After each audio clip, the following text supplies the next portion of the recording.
세상의 눈치를 보며 지위와 인정, 쉬운 돈에 매달리다 결국 혼자 남아 좌절하고 마음속 상처를 짊어진 사람들을 얼마나 알고 있습니까? 역사는 그러한 예로 가득합니다. 남들에게 보이려는 욕심에 휘둘려 위대한 업적을 남길 수 있었던 사람들도 스스로를 잊고 바깥으로만 향하다 비극적인 최후를 맞이했습니다. 하지만 다른 길이 있습니다. 자신에게 집중하고 세상의 소음이 아닌 내면의 목소리에 귀 기울일 때 삶은 완전히 달라집니다. 이 영상에서는 여러분이 수많은 사람들이 저질렀던 실수를 반복하지 않도록 실질적인 방법을 보여드리겠습니다. 계속하기 전에 저를 소개하겠습니다. 저는 아드리아노이고 10년 넘게 스토아 철학에 매료되어 왔습니다. 인생에서 가장 힘든 시기를 이 철학이 힘을 주었습니다. 여러분과 제가 겪었던 변화, 여러분의 이야기를 바꿀 수 있는 같은 원칙들을 나누고 싶습니다. 현대사회가 끝없는 자극의 굴레에 갇혀 있는 것을 눈치챘습니까? 외부의 소음은 끊이지 않습니다. 휴대전화 알림, 업무 요구, 가족의 압박, 매 순간 마음을 침범하는 듯한 부정적인 뉴스들.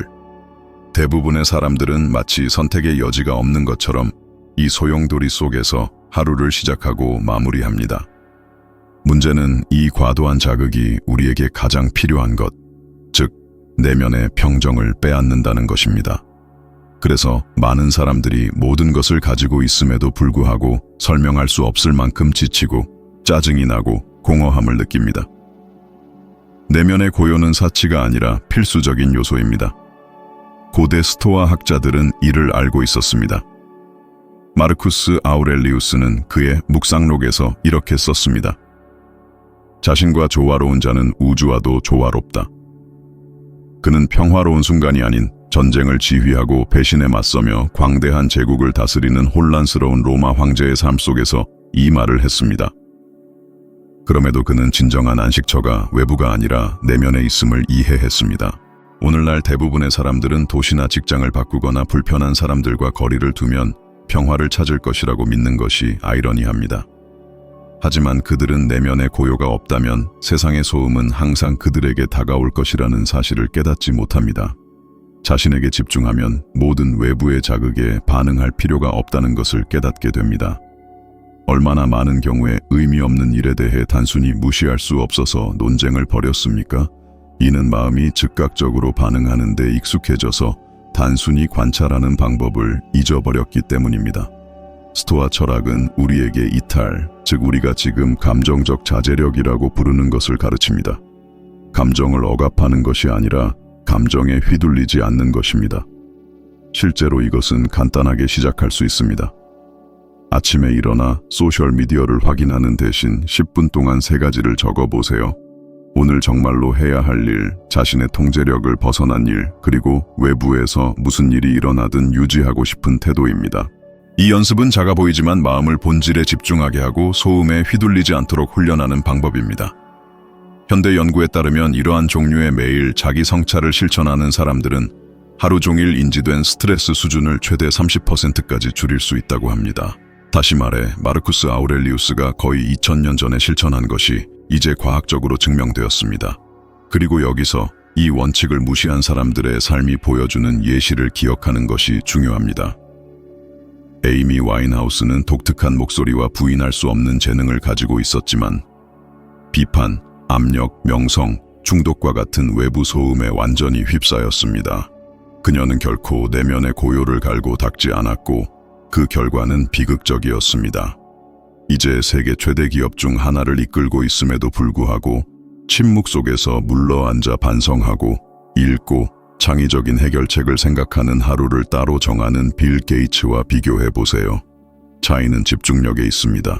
한 사람은 소음 속에서 자신을 잃었고 다른 사람은 고요 속에서 명료함을 찾았습니다. 시간이 없다고 생각할 수 있지만 하루에 몇 시간을 휴대전화를 스크롤하거나 중요하지 않은 메시지에 응답하거나 걱정만 낳는 뉴스를 소비하는 데 사용하고 있습니까? 그 시간의 일부를 자신에게 투자하여 내면의 공간을 만든다면 어떨까요? 오늘은 깨닫지 못할 수도 있지만 10년 후 이 작은 변화는 불안에 지배받는 삶과 목적에 이끌리는 삶을 구분하는 기준이 될 수 있습니다. 그러므로 지금 시작할 수 있는 한 가지가 있다면 그것은 내면의 고요를 실천하는 것입니다. 간단한 도전 과제입니다. 7일 동안 어떤 화면을 보기 전에 절대적인 고요 속에 5분 동안 앉아 있으십시오. 그저 숨을 쉬고 자신의 생각을 관찰하십시오. 생각과 싸우지 말고 그냥 지나가도록 내버려 두십시오. 일주일이 끝나면 더 이상 세상의 소음에 예속되지 않았다는 것을 깨닫게 될 것입니다. 작은 걸음이지만 진정으로 스토아적인 마음을 만드는 첫 번째 벽돌입니다. 혹독한 비판, 상사의 무례한 이메일, 가족의 비난 속에서 끝없는 싸움에 들어가는 것을 눈치챘습니까? 마음은 정당화를 내놓고 심장은 빨리 뛰고 에너지는 고갈됩니다. 그리고 결국에는 아무것도 바뀌지 않습니다. 이것이 자신과 관련 없는 싸움을 하는 데 드는 보이지 않는 비용입니다. 스토아 학자들은 이것을 자신의 통제 범위 내에 있는 것에 집중하는 것이라고 불렀습니다. 에피크테토스는 간단하게 요약했습니다. 어떤 것은 우리에게 달려있고 어떤 것은 그렇지 않다. 이 문구가 개념이 아닌 의사결정 기준이 되면 삶은 가벼워지고 소음 없이 결과가 나타납니다. 일상생활에서 철학이 증명되는 것이기 때문에 실제적인 측면을 살펴보겠습니다. 평범한 아침을 상상해 보세요. 왓츠앱을 열어 정치, 종교, 자녀 양육에 관한 가족 그룹의 메시지들을 확인합니다. 토론은 자존심 싸움으로 변했습니다. 자동적인 충동은 누군가를 바로잡기 위해 끼어드는 것입니다. 그러나 거기서 무엇이 정확히 당신의 통제하에 있습니까? 삼촌의 의견도 누군가의 논쟁에서 이기려는 욕구도 아닙니다. 당신의 통제하에 있는 것은 당신이 주의를 기울이는 방식입니다. 링에 뛰어들지 않음으로써 당신은 논쟁에서 지지 않는 것이 아니라 당신의 삶을 어디에 둘 것인지 결정하는 것입니다. 왜냐하면 주의는 곧 삶이기 때문입니다. 마르쿠스 아우렐리우스는 우리에게 상기시켰습니다. 당신은 외부 사건이 아닌 당신의 마음을 다스릴 수 있습니다. 이것을 깨닫는다면 힘을 얻을 것입니다. 구체적인 행동은 대화를 보관하고 8시간 동안 음소거한 다음 오늘 중요한 일을 계속하는 것입니다. 이것은 아무도 박수치지 않지만 운명을 바꾸는 침묵의 승리입니다. 직장에서도 또 다른 통계적으로 흔한 시나리오가 있습니다. 촉박한 마감 시간과 불안감 때문에 당신에게 책임을 전가하려는 동료가 있습니다. 첫 번째 반사작용은 방역하여 긴 이메일을 작성하고 누가 잘못되었는지 하나하나 증명하는 것입니다. 그러나 이것은 몇 시간을 소모하고 관계를 악화시킵니다. 당신의 통제하에 있는 것은 무엇입니까? 당신에게 달린 것을 제공하고 객관적으로 사실을 기록하고 명확한 해결책을 제시하는 것입니다. 간결하고 공손하며 단호한 응답은 책임 전가의 소용돌이를 피합니다. 마감일까지 제출을 보장하기 위해 A와 B 작업을 재계획했습니다. 여기에 단계와 담당자를 명시했습니다. 필요한 경우 오후 3시에 실시간으로 확인하겠습니다. 당신은 에너지를 보호하고 신뢰할 수 있는 평판을 유지하며 앞으로 나아갈 수 있습니다. 심리학 연구에 따르면 재평가를 통해 반응하기 전에 사건을 다른 각도에서 바라보는 것은 감정적 부담을 줄이고 의사결정을 향상시킨다고 합니다. 다시 말해 불에 기름을 붓는 것을 멈추는 것입니다. 교통체증에서 누군가가 당신 앞을 가로막고 경적을 울리며 소리를 지릅니다.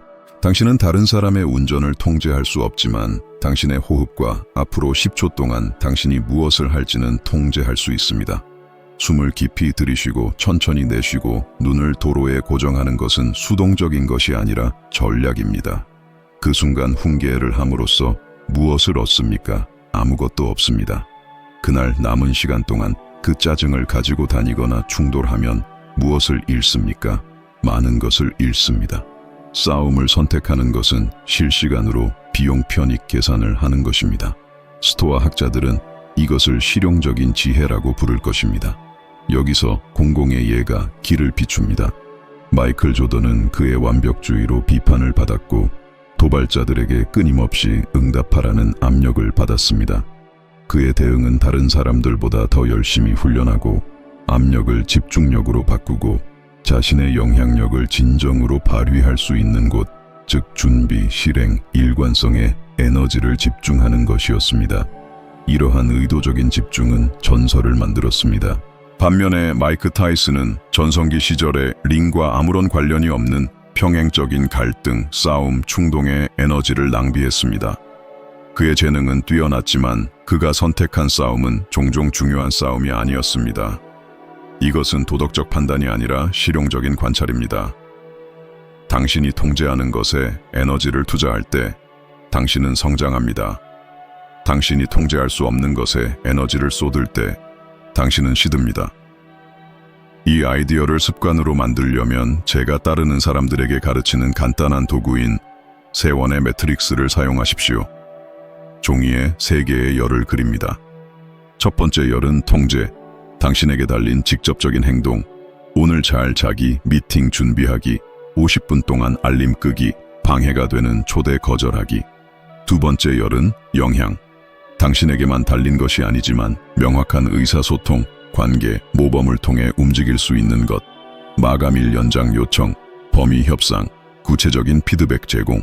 세 번째 열은 통제 불가능, 날씨, 상사의 기분, 소셜미디어 알고리즘, 연료 가격. 규칙은 간단합니다. 에너지의 80%를 첫 번째 열에, 20%를 두 번째 열에, 0%를 세 번째 열에 사용하십시오.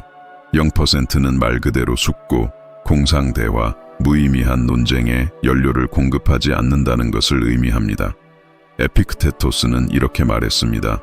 만약 어떤 것이 당신의 힘에 달려있지 않다면 그것을 좋거나 나쁘다고 여기지 마십시오. 실제로 이것은 능동적인 중립성입니다. 당신은 유령에게 삶을 낭비하지 않습니다. 정신 건강을 유지하는 또 다른 기술은 2분 프로토콜입니다. 도발, 공격적인 메시지 또는 격분시키는 뉴스에 직면했을 때 응답하기 전에 2분간의 지연을 두십시오. 일어서서 물을 마시고 창밖을 바라보고 숨을 쉬십시오. 몸은 아드레날린 수치를 낮추고 전전두엽, 즉 뇌의 이성적인 부분, 이 제어권을 잡도록 몇 초의 시간이 필요합니다. 이 짧은 멈춤 후에 스스로 3가지 질문을 해보세요. 이 일에 반응해야 할까? 지금 해야 할까? 서면으로 해야 할까? 열의 8경우 솔직한 답변은 반응할 필요성을 줄이거나 없앨 것입니다. 이것은 회피가 아니라 감정 조절입니다. 마르쿠스 아우렐리우스는 가장 좋은 복수는 당신에게 잘못을 저지른 자와 같이 되지 않는 것이라고 말했습니다. 때로는 반응하지 않는 것이 가장 강력한 리더십의 형태입니다. 집에서도 원칙은 같습니다. 배우자가 화가 나서 돌아오고 10대 자녀는 시무룩하게 반응하고 가족 구성원이 비꼬는 말로 당신을 괴롭힙니다. 당신은 다른 사람의 감정을 통제할 수 없지만 당신이 만드는 환경은 통제할 수 있습니다. 논쟁에서 이기려고 하지 말고 상황을 이기세요. 결단력 있는 핵심 문구는 꽉 막힌 볼트를 푸는 드라이버와 같습니다. 당신의 말을 듣고 싶지만 지금은 긴장되어 있어요. 8시에 이야기할 수 있을까요? 또는 무엇이 당신을 괴롭혔는지 이해해요. 3가지 선택지를 제안하고 그중 하나를 선택하시겠어요? 이것은 문제를 감정의 영역에서 문제 해결의 장으로 옮깁니다. 감정 조절과 비폭력적 의사소통에 대한 연구는 자신의 감정에 이름을 붙이고 구체적인 행동을 제안하는 것이 갈등을 줄이고 협력을 증진시킨다는 것을 보여줍니다. 이것은 현대 언어로 작동하는 스토아 철학입니다. 소셜미디어는 별도의 단락으로 다루어야 합니다. 끝없는 논쟁은 의견을 바꾸는 일이 거의 없지만 기분을 더 악화시키는 경우가 많습니다. 반응해야 할 필요성이라는 느낌은 자아의 함정입니다. 개인적인 공개 정책을 채택하세요. 저는 온라인 논쟁에 참여하지 않습니다. 정말 중요한 일이라면 문맥과 존중을 가지고 직접적인 대화로 이어갑니다. 이 규칙을 스스로에게 명확히 함으로써 일주일에 몇 시간을 확보하고 정신 건강을 보호할 수 있습니다. 세상은 모든 것에 대한 당신의 의견을 필요로 하지 않습니다. 하지만 당신의 삶은 정말 중요한 몇 가지 일에 당신의 온전한 존재감을 필요로 합니다. 이를 공고히 하기 위해 명확성을 추진력으로 바꾸는 7일 훈련을 제안합니다. 매일 저녁 싸움을 검토하세요. 3줄로 기록하세요. 참여하지 않기로 선택한 싸움과 그 이유, 참여했지만 후회한 싸움, 당신이 통제할 수 있는 것에 집중했기 때문에 승리한 싸움을 말이죠. 7일 후에 얼마나 많은 시간을 절약했는지, 얼마나 많은 평화를 유지했는지, 그리고 어떤 구체적인 결과가 나타났는지 세어보세요. 놀라운 것을 알게 될 것입니다. 당신의 관심으로부터 연료를 공급받지 않으면 엄청나게 보였던 문제들이 사라지고, 중요한 목표는 당신의 모든 에너지를 받으면 번창합니다. 싸움을 선택하는 것은 회피에 관한 것이 아니라 당신을 성장시키는 것을 우선시하는 것입니다. 당신에게 필수적인 것을 보호하는 기준에 따라 사는 것입니다. 즉, 당신의 시간, 정신건강, 프로젝트, 그리고 당신이 사랑하는 사람들입니다. 머리로만 아니라 몸으로 이것을 이해하게 되면 세상이 아무리 소리쳐도 상관없습니다. 내면에는 어디에 힘을 가하고 어디에서 물러설지 정확히 아는 사람이 있습니다. 그리고 그곳에서 철학은 이론을 넘어 삶의 방향이 됩니다. 당신의 결정의 상당 부분이 사람들은 뭐라고 생각할까? 또는 그들이 승인할까? 와 같은 침묵의 질문에 의해 이끌린다는 것을 알아차렸습니까? 거의 자동적입니다. 좋은 아이디어가 떠오르고 몇 초 동안 흥분을 느낀 다음 다른 사람들의 의견의 그림자가 나타납니다. 이것은 당신이 입고 싶은 옷, 듣고 싶은 강좌, 끝내고 싶은 관계, 게시하려고 생각하는 메시지에도 발생합니다. 외부의 승인이 당신의 나침반이 될 때 당신의 삶은 구불구불한 길을 따릅니다.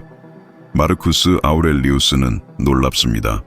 우리는 다른 사람들보다 자신을 더 사랑하지만 자신의 의견보다 다른 사람들의 의견을 더 중요하게 생각합니다. 라고 말했습니다. 수세기 전에 쓰여진 이 문장은 오늘날의 상황을 불편할 정도로 정확하게 묘사합니다. 이러한 필요로부터 자유로워지는 것은 무관심한 섬이 되는 것이 아니라 가치관이 아닌 박수갈채에 따라 결정할 수 있는 능력을 회복하는 것입니다. 에픽테투스는 퉁명스럽게 말했습니다. 진보하고 싶다면 어리석고 무지한 사람으로 여겨지는 것을 받아들이세요. 실질적으로 이것은 당신에게 옳은 일을 할 때 일부 사람들은 그것이 잘못되었다고 말할 것이라는 것을 받아들이는 것을 의미합니다. 외부인에게 이상하게 보이는 변화를 받아들이는 것을 의미합니다. 다른 모든 사람이 잠들었을 때 늦은 밤 공부하기, 너무 늦은 것 같다는 생각이 들 때 직업을 바꾸기, 자아만 채우고 에너지를 고갈시키는 초대에 아니요 라고 말하기 등입니다. 이러한 변화를 이끄는 질문은 간단합니다. 이것이 내가 되고 싶은 사람에게 더 가까이 다가가게 할까요? 아니면 더 멀어지게 할까요? 일상생활에서 승인이 종종 감금하는 마찰점이 있습니다. 직장에서 젠치하는 것으로 보일까봐 해결책을 제안하는 것을 두려워합니다. 그 결과 평범한 아이디어가 진행되고 좋은 아이디어는 초안에 갇히게 됩니다. 집에서는 평화를 유지하기 위해 필요한 대화를 피하고 분노를 축적합니다. 소셜미디어에서는 처음 몇 분 안에 충분한 좋아요를 받지 못했다는 것을 깨달으면 진솔한 게시물을 삭제합니다. 마음은 인기의 징후를 진실의 징후와 혼동합니다. 스토아 철학의 해결책은 내부 기준을 세우는 것입니다. 게시하기 전에 물어보세요. 무엇을 전달하고 싶습니까? 왜 그렇습니까? 나의 가치관과 일치합니까? 그 답이 예라면 게시하고 다음으로 넘어가세요. 비판이 온다면 그것을 당신이 누구인가에 대한 판단이 아니라 개선을 위한 구체적인 의견으로 활용하세요. 끊임없는 심판 아래 사는 데는 생리적 비용이 따릅니다. 사회적 스트레스에 대한 연구에 따르면 공개평가 상황은 신체에서 위협 반응을 유발하여 코르티솔 수치를 높이고 주의력을 좁힙니다. 승인을 위해 사는 것은 항상 작동하는 경보를 하루 종일 주머니에 넣고 다니는 것과 같습니다. 이 상태는 창의력을 감소시키고 충동성을 증가시키며 마음을 반응적으로 만듭니다. 좋은 소식은 감정에 조용히 이름을 붙이기, 나는 심판받을지도 몰라서 불안해. 1분 동안 천천히 숨쉬기, 그리고 자신의 목적을 상기시키는 것과 같은 자기 조절 연습이 경보를 끄고 명료함을 회복하는 데 도움이 된다는 것입니다. 세네카는 우리가 시간이 너무 부족한 것이 아니라 너무 많은 시간을 낭비하기 때문이라고 상기시켰습니다. 그 대부분은 다른 사람들이 생각하는 것을 통제하려고 낭비됩니다. 공개적인 예시는 지도를 보는 데 도움이 됩니다. 레이디 다이애나는 왕실과 미디어가 부과한 기대와 함께 거의 불가능한 이미지 압력 아래에서 살았습니다. 수백만 명의 사랑을 받았음에도 불구하고 그녀는 공개적인 승인이 조수처럼 변동함에 따라 깊은 고통에 직면했습니다. 집단적인 인정이 얼마나 불안정하고 잔인할 수 있는지 보여주는 비유입니다. 반면에 키아누 리브스는 박수갈채와 상관없이 선택을 했습니다. 단순한 삶, 일에 대한 집중, 조용한 관대함이죠. 그는 견고한 명성이 수용을 위한 캠페인이 아니라 일관성의 부산물이 될 수 있음을 보여줍니다. 삶의 이야기를 비교하는 것이 아니라 원칙을 관찰하는 것입니다. 승인이 이끌 때 당신은 자신을 잃고 가치관이 이끌 때 승인은 온다면 결과일 뿐입니다. 이것을 습관으로 만들려면 명확한 과정이 필요합니다. 첫째, 비교 트리거를 비활성화하세요. 2주 동안 좋아요 및 조회수 알림을 끄세요. 마치 정해진 종료 시간이 있는 회의인 것처럼 고정된 짧은 시간의 플랫폼에 접속하세요. 둘째, 청중 없이 내리는 결정, 저널을 만드세요. 하루에 한 번 다른 사람의 의견을 묻지 않고 내린 선택을 기록하고 3줄로 그 이유가 당신의 가치관과 어떻게 일치하는지 설명하고 결정을 내릴 때 어떤 기분이었는지 적으세요. 며칠 안에 당신은 연기하는 용기가 아니라 진정한 자신감의 증거를 만들기 시작할 것입니다. 셋째, 조언을 구하는 방식을 바꾸세요. 모든 것을 그만두는 것에 대해 어떻게 생각하세요? 와 같은 공개적인 인정을 구하는 대신 이 변화와 일치하는 나의 3가지 기술은 무엇입니까? 와 같이 구체적인 데이터를 요청하세요. 이렇게 하면 삶의 명령을 아웃소싱하지 않고도 유용한 정보를 얻을 수 있습니다. 또한 관련 결정을 내리기 전에 3중 음성 규칙을 사용하세요. 첫 번째는 목적의 목소리입니다. 이 행동이 나의 왜, 내가 쓰고 싶은 이야기와 일치합니까? 두 번째는 능력의 목소리입니다. 필요한 기술을 가지고 있거나 개발할 수 있습니까? 세 번째는 건강의 목소리입니다.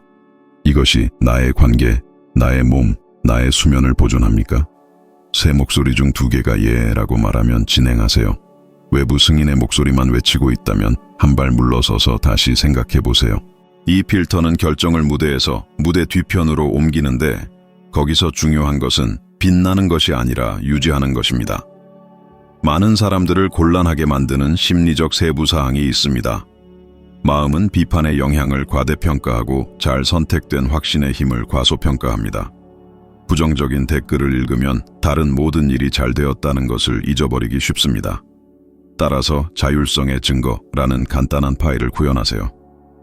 감사 이메일, 당신의 행동으로부터 이익을 얻은 사람들의 메시지, 인기 없는 선택 후 구체적인 결과를 보관하세요. 의심스러울 때 다시 살펴보세요. 자아를 부풀리기 위해서가 아니라 용기가 충분히 오랫동안 올바른 단계를 반복할 때 열매를 맺는다는 것을 기억하기 위해서입니다. 박수갈차의 반대 근육을 훈련하기 위해 10일 챌린지를 제안합니다. 처음 3일 동안 의견을 묻지 않고 소규모 행동을 수행하세요. 정말 원하는 옷을 입고 중요한 것을 읽으려고 혼자 점심을 먹고 가치를 더하지 않는 초대에 아니오 라고 말하세요. 4일부터 6일까지 24시간 동안 지표를 보지 않고 당신의 가치 중 하나를 반영하는 콘텐츠를 게시하세요. 7일부터 9일까지 당신이 피해왔던 어려운 대화를 나누세요. 당신의 두려움을 인정하고 존중하는 이유를 설명하면서 시작하세요. 10일차에는 앞으로 6개월 동안의 삶에 대한 1페이지 분량의 약정서를 작성하고 서명하고 지갑에 보관하세요. 에픽테투스는 당신 옆에 서서 자유는 진정으로 행복한 사람에게만 합당한 유일한 선이다 라고 말하는 것 같습니다. 여기서 자유는 내적입니다. 청중이 아닌 목적으로 결정하는 것입니다. 외부의 승인이 통제력을 잃으면 조용하고 강력한 일이 일어납니다. 당신은 자신의 목소리를 인식하기 시작합니다. 결정이 당신의 양심에 맞기 때문에 더 잘 자기 시작합니다. 외모를 진정한 성과로 바꾸었기 때문에 더 깊이 일하기 시작했습니다. 누군가인 척하는 데 대한 불안감은 단순히 존재하는 평화로 변합니다. 흥미롭게도 바로 이 시점에서 많은 사람들이 당신을 존경하기 시작합니다. 당신이 그들의 인정을 구했기 때문이 아니라 꾸준함이란 드물고 스포트라이트의 필요성을 초월하는 빛나는 탁월함을 지녔기 때문입니다. 마르쿠스 아우렐리우스는 우리에게 결승선을 제시합니다. 착하고 소박하고 겸손하며 정의의 친구가 되고 경건하고 다정하며 의무 수행에 강해야 한다. 허락을 구하지 않고 앞으로 나아가는 것이 반항이 아니라 성숙으로 변하는 것은 바로 이러한 방향입니다. 목적 없이 사는 것은 나침반 없이 폭풍 우 치는 바다를 항해하는 것과 같습니다. 현대사회는 끊임없는 방해 요소를 제공하여 방향을 제시하지 않고도 발전의 착각을 만들어내기 때문에 대부분의 사람들은 자신이 그런 식으로 살고 있다는 것을 깨닫지 못합니다. 매일 바쁘게 일하고 과제에 압도되고 메시지에 응답하고 마감일을 맞추느라 허둥지둥하며 그래도 아무것도 제대로 성취하지 못한 기분으로 잠자리에 들 수 있습니다. 스토아 학파가 채우려고 하는 것은 바로 이러한 공허함이며 시간은 유한하고 우리는 그것을 의식적으로 사용해야 한다는 것을 상기시켜줍니다. 세네카는 우리가 짧게 사는 것이 아니라 많은 시간을 낭비하기 때문이다 라고 썼습니다. 이것은 아마도 더 큰 의미와 연결되지 않은 채 생을 마감하는 사람들의 삶을 고려할 때 가장 가혹하고 가장 진실된 말일 것입니다. 스토아 학파는 메멘토 모리, 즉 삶이 짧다는 끊임없는 상기시킴을 소개합니다. 많은 사람들에게 죽음을 생각하는 것은 불편하지만 스토아 학파에게는 진정으로 사는 열쇠였습니다. 내일이 보장되지 않고 매일이 마지막 날이 될 수 있다는 것을 이해하면 실질적인 무게가 없는 것들에 에너지를 낭비하는 것을 멈추고 지속적인 유산을 구축하는 것을 우선시하기 시작합니다. 시기가 맞지 않는다고 생각해서 좋아하는 프로젝트를 얼마나 자주 미루었습니까? 다른 기회가 있을 거라고 믿어서 중요한 사람과 시간을 보내는 것을 얼마나 자주 피했습니까? 그리고 그 기회 중 얼마나 많은 기회가 돌아오지 않았습니까? 이것이 바로 미루는 함정이며 꿈을 훔치는 가장 큰 도둑입니다. 세상에는 명성과 부, 인정을 얻었지만 존재의 의미를 부여하는 목적을 찾지 못한 사람들의 예가 가득합니다. 로빈 윌리엄스는 수많은 사람들을 웃게 했지만 내면에는 외부적인 성공으로는 채울 수 없는 공허함으로 인한 견딜 수 없는 고통을 안고 있었습니다. 이것은 심오한 목적 없이는 가장 위대한 업적조차도 먼지로 변한다는 것을 상기시켜 줍니다. 반대로 강제 수용소에서 살아남은 빅토르 프랭클은 목적에서 절망에 맞서는 무기를 발견했습니다. 그는 살아갈 이유가 있는 사람은 어떤 어려움도 견딜 수 있다 라고 말했습니다. 바로 이 이유가 그가 살아남을 수 있었을 뿐만 아니라 여전히 수백만 명의 사람들이 고통 속에서 의미를 찾도록 돕는 접근 방식을 만들 수 있게 해주었습니다. 목적을 갖는다는 것은 모든 답을 갖는 것을 의미하는 것이 아니라 자신의 가치와 행동을 일치시키는 방향을 선택하는 것을 의미합니다. 어떤 사람들에게는 이 목적이 건강한 가정을 꾸리는 데 있을 수 있습니다. 다른 사람들에게는 세상에 긍정적인 영향을 미치는 일을 만드는 데 있을 수 있습니다. 또 다른 사람들에게는 지역사회에 봉사하고 관대함과 용기의 흔적을 남기는 데 있을 수 있습니다. 소비하고 축적하고 외부 압력에 반응하는 것만으로는 살 수 없습니다. 목적이 약하거나 존재하지 않으면 어떤 장애물도 비극이 됩니다. 목적이 강하면 고통조차도 연료가 됩니다.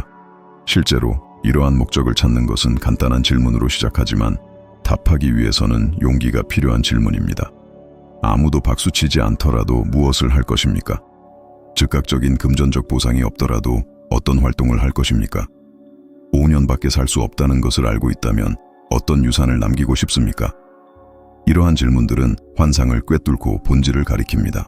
그리고 여기서 목적이 순간적인 영감이 아니라 매일의 선택을 위한 길잡이 별이라는 것을 기억하는 것이 중요합니다.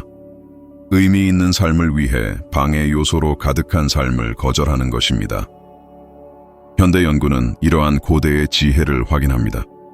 긍정심리학 연구에 따르면 목적의식을 가지고 사는 사람들은 우울증 수준이 낮고 위기 상황에서 회복력이 더 크고 수명도 더 길다는 것을 보여줍니다.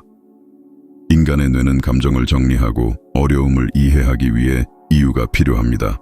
그렇지 않으면 모든 좌절이 견딜 수 없는 짐이 됩니다. 그렇다면 모든 좌절은 사다리의 또 다른 한 걸음이 됩니다. 일상생활에서 목적을 강화하는 의식을 만들어 이러한 생각을 적용할 수 있습니다. 아침에 일어나면 즉시 알림에 휩쓸리지 말고 왜 일어나서 일을 해야 하는지 몇 분 동안 생각해 보십시오. 일주일 계획을 세울 때 달력에 있는 내용이 자신의 가치를 반영하는지 아니면 자동적인 약속인지 자문해 보십시오. 하루가 끝나면 자신에게 물어보십시오. 오늘 내 신념에 따라 살았습니까? 아니면 그냥 흐름에 따라 살았습니까? 이러한 작고 축적된 행위들이 꾸준한 삶을 형성합니다. 목적을 가지고 사는 것에 보이지 않는 결과를 관찰하는 것도 중요합니다. 더 큰 의미에 집중하는 사람들은 위기 속에서도 평온함과 자신감을 발산합니다. 그들은 누구에게도 아무것도 증명할 필요가 없습니다. 그들의 인정은 내면에서 나오기 때문입니다. 이것은 그들이 고통이나 두려움을 느끼지 않는다는 것을 의미하는 것이 아니라 그들이 고통을 견디는 이유와 두려움에도 불구하고 어디로 가고 있는지 아는 것을 의미합니다. 이러한 명확성은 그들을 어둠 속의 등불로 만들어 거창한 연설이 필요 없이 다른 사람들에게 영감을 줄 수 있습니다. 자신의 목적을 발견하기 위해 자신에게 집중하기로 결정하면 이기적인 것이 아니라 책임감 있는 것입니다.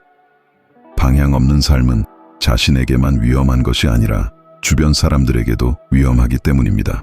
목적 없는 사람은 변덕스럽고 불안정하며 관계를 유지하고 약속을 지킬 수 없습니다. 목적이 있는 사람은 신뢰할 수 있고 꾸준하며 붕괴되지 않고 폭풍을 견딜 수 있습니다.